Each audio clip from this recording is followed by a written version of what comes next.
Hello, everyone, and welcome now to day 12, reading through the 40 chapters of Exodus during the 40 days of Lent. Today, with chapter number 12's reading, we conclude 30% of the book of Exodus. Here's the institution of the Passover, which has a direct connection, gateway, correlation to Lent, whereas Jesus instituted his supper on the heels of Passover. Jesus was crucified, arrested, and all of that during Passover week. And so there's certain symbology that's present. To understand Jesus' death requires an understanding of the Passover. One more thing. Someone asked me yesterday, I remarked about the different pharaohs. And what I intended to say, what I meant to convey, I'm not certain what I actually said, but just to clarify on a very pertinent question. The Pharaoh of Moses' birth was not the same Pharaoh when he returns to Egypt and is engaging in this duel with the plagues.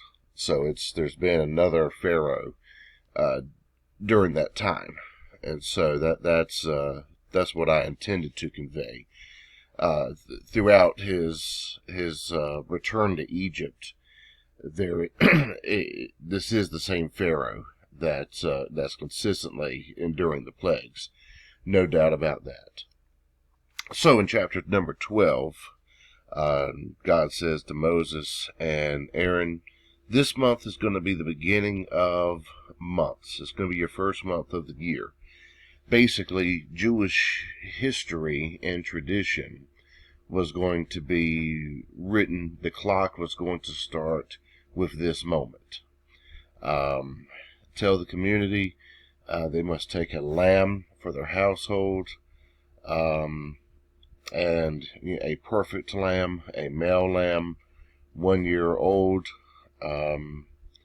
and then you're going to, with certain specifications, you're going to kill it at sundown, take the blood, put it on the 2 side posts, and the top door frame of the house, where the lamb will be eaten and consumed. You eat the meat the same night. You make bread without yeast. You have bitter herbs. Don't eat the lamb raw or boiled in water, but roast it over a fire. You must leave nothing until morning.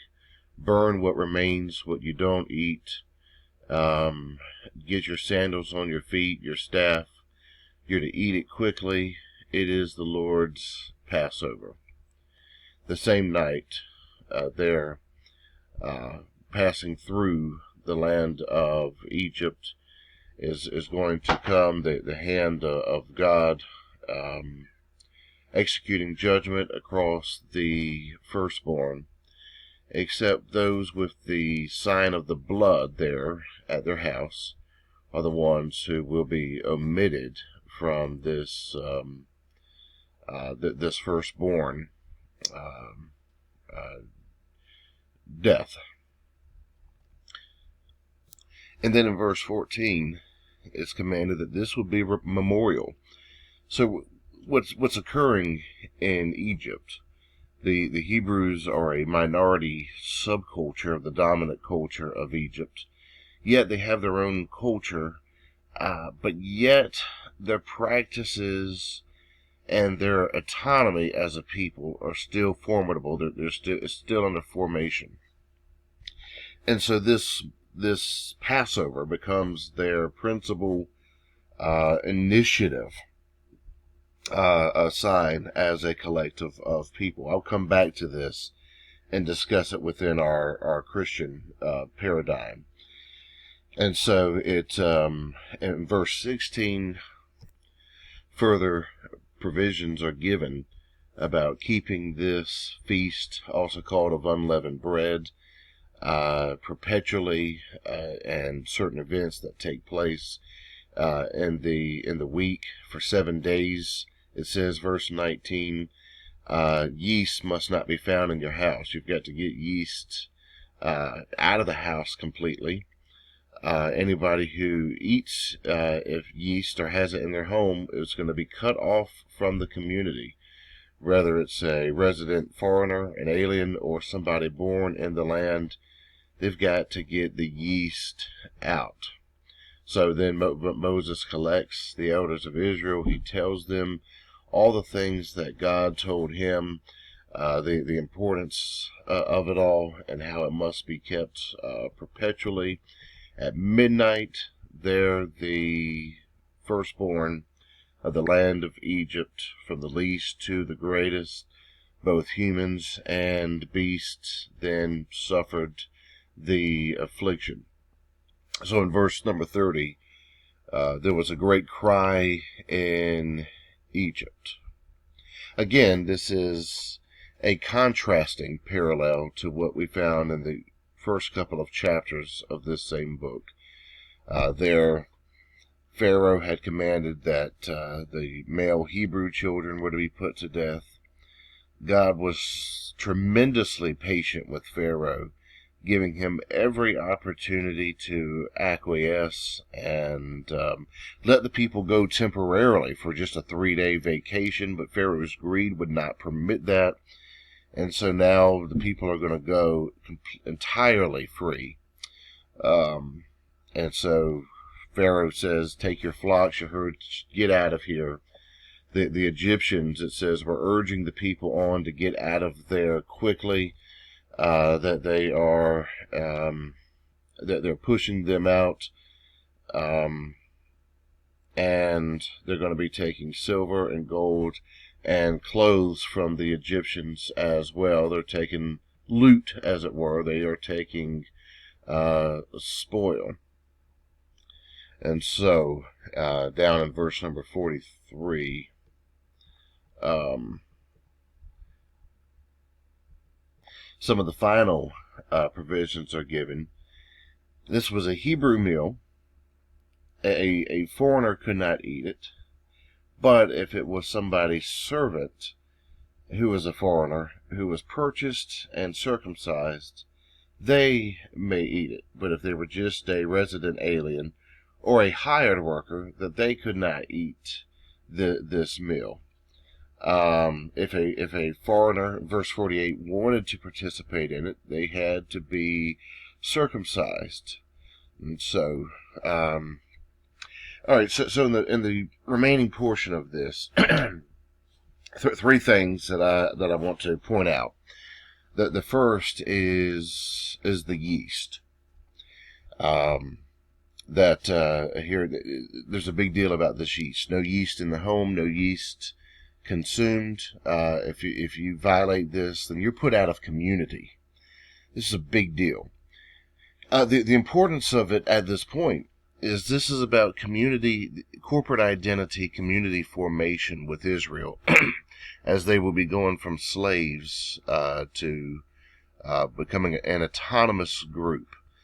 It was very important that they were moving together, unified, and collectively. It's a challenge to take a group that has not really been self-governing all that much, and all of a sudden self-govern and fall in line orderly and with organization. That's a challenge. Yeast placed in bread, it's not a nutritional agent. It doesn't add any real substance, but what it does is it adds some body to the bread. Well, somewhat. It puffs it up, really, right? And so that's the only value that it injects there. And once you mix the yeast into the dough, it's impossible to then extract that yeast. And so there's this idea here of consistency that we're going to see. It's going to be the pure bread without any agent that comes along and it changes its composition without adding nutritional value. I think that's the idea here. That's everything that we're going to see has a certain representative quality. That's what this represents.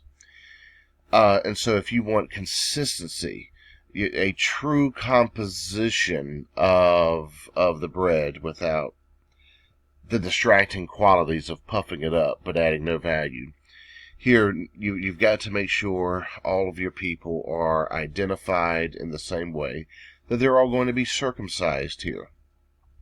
It wasn't about keeping the foreigner out. It was about, if the foreigner wants to be with us, that is fine, but they have to identify with us at this point. Why? Because they are going to start forming their own identity, and they need to form their own in-house identity rather than it being influenced by those that were external.